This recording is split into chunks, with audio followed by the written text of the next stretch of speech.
Budak Merdeka.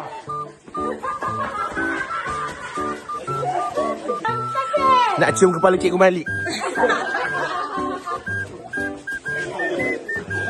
JL yang kecil.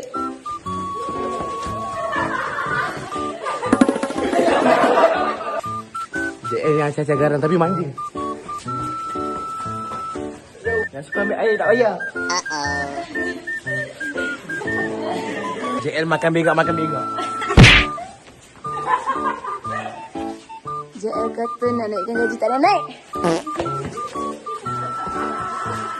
Yang percaya Cik Malik nak bawa makan kat hotel. JL yang suka buat stiker. JL yang selalu jadi mangsa stiker. JL yang selalu datang lambat.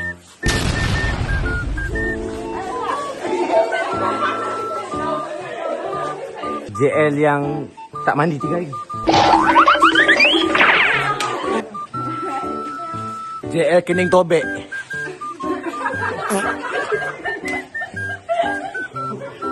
JL yang suka masak lepas habis waktu program.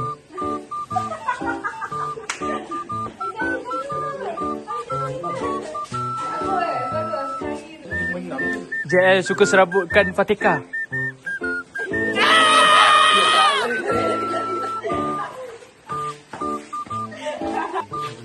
JL muda muka tua. Kau memang tua.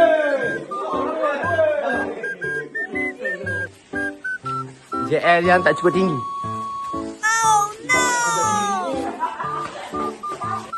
JL suka pinjam motor kawan.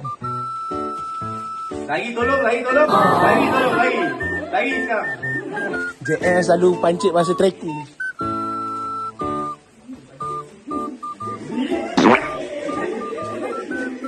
JL yang acah-acah nak setak barang tapi tak nak pergi hiking. Tolong lagi sang. JL yang suka lepak mamak lepas postmortem.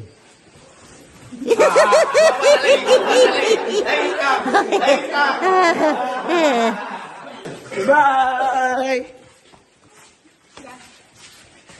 JL suka main phone orang.